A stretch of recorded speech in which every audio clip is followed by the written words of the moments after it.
This historic event marks a transformative step in Kenya's long history and along the path of humanitarian leadership.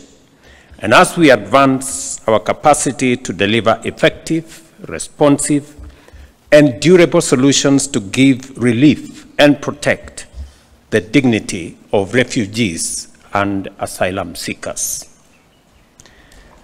Kenya is a generous and hospitable society. As a tradition, we warmly welcome all visitors, understanding that they arrive in our land by different routes for different reasons. Solidarity with people fleeing their threats to life and freedom is a long-standing tradition that aligns with our society's obligation to receive all people with consideration and empathy. It is not a coincidence, therefore, that our nation hosts more than 800,000 forcibly displaced persons, mostly from East and the Horn of Africa and the Great Lakes region. Even as we observe with concern that global displacement of persons is approaching unprecedented levels, we also clearly appreciate that traditional humanitarian-only approaches are no longer sufficient. Crises have become more acute, protracted, complex, and dynamic. Resources, on the other hand, have declined, and the possibility of resettlement remains elusive. Under these challenging conditions, we must adopt a development-oriented model anchored in sustainability, inclusion, and resilience in order to continue to uphold the safety and dignity of displaced persons and to make them in some way to feel at home. The Shirika plan is our bold, homegrown solution which amplifies the African Union's call for African solutions not only to Africa's problems, but also global challenges as well. We can confidently say this is a Kenyan invention. We have been a host country for 30 plus years. And in the 30 years, we've come to understand this challenge in a better way. We've come to appreciate refugees better, and we have come to understand that the problem is not the refugee, the problem could be elsewhere. And therefore, and this plan is a response by the government of Kenya on how we can translate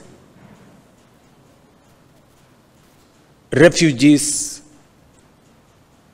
and the host community's relationship into a win-win relationship, a one that benefits the host community and recognizes the host community's solidarity with the refugees, the host community's sharing of their space with the refugees, but also working in a manner that the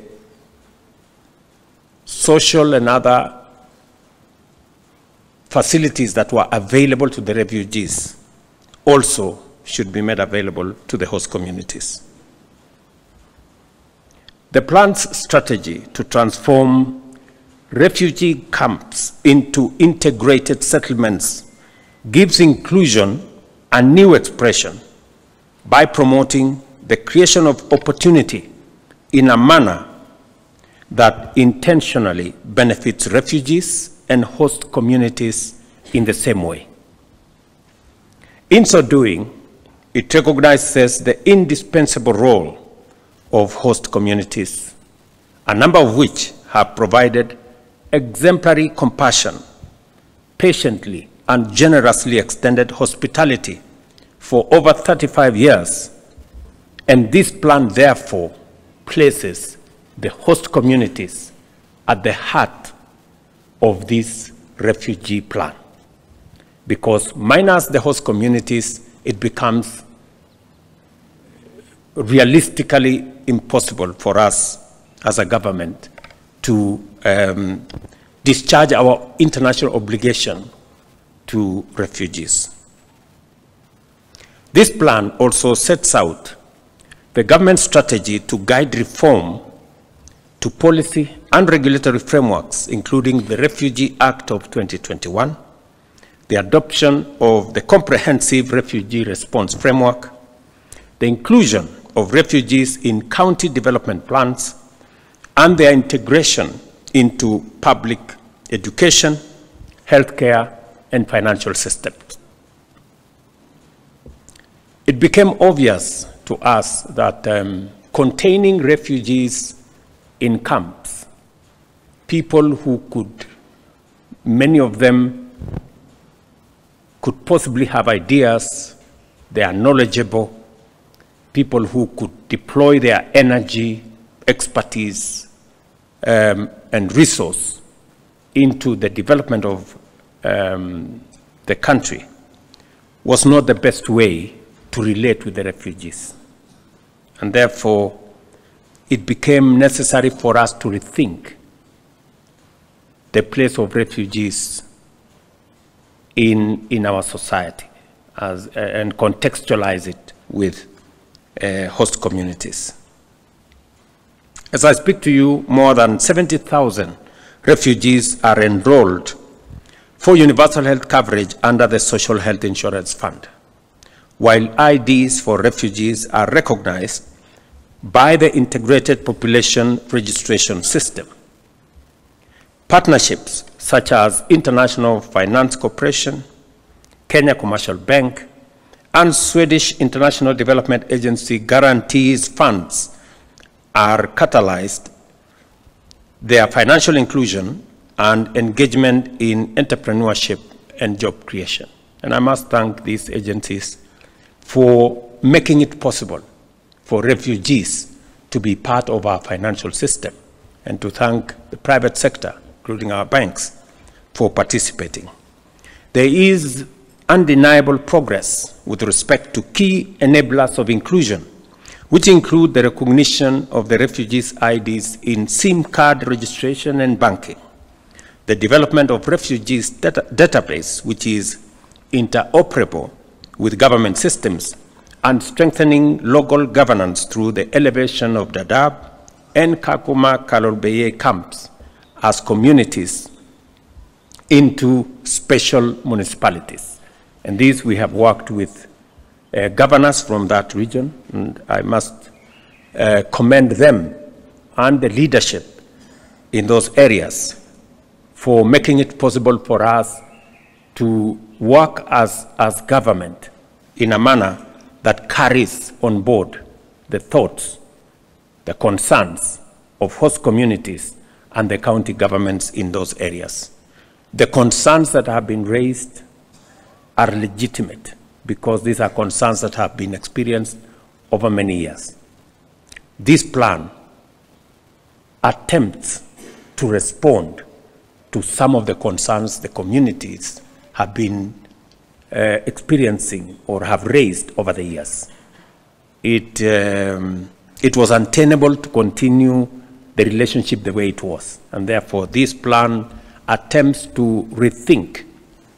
And we think this plan is not just a Kenyan invention. Once we roll out with the support of all the partners that have been working with us, including the international community, and I'm very happy Filippo is here to put his sign of approval from the UN community, that we could look at this template as being the relationship going into the future with host communities and refugees, not just in Kenya, not just in our region, but also globally. This is not to say that we must make it, the norm for people to export others from their countries as refugees. I think that's not what we are saying.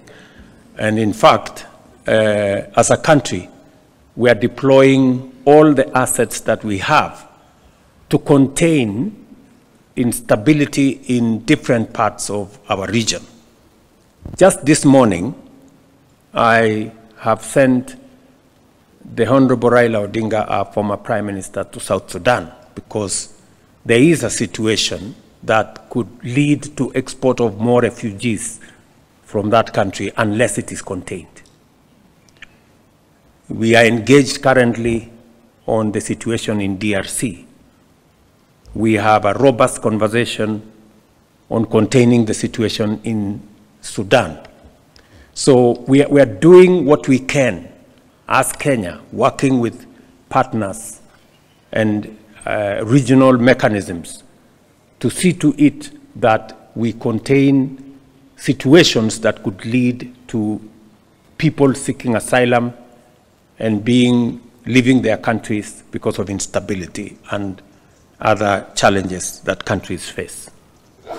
So we are actively making sure that we do what we can to make sure that we have less and less refugees and asylum seekers by participating in interventions that help countries manage their affairs better. I must also say that as champion of the Africa Union reform, of our Africa Union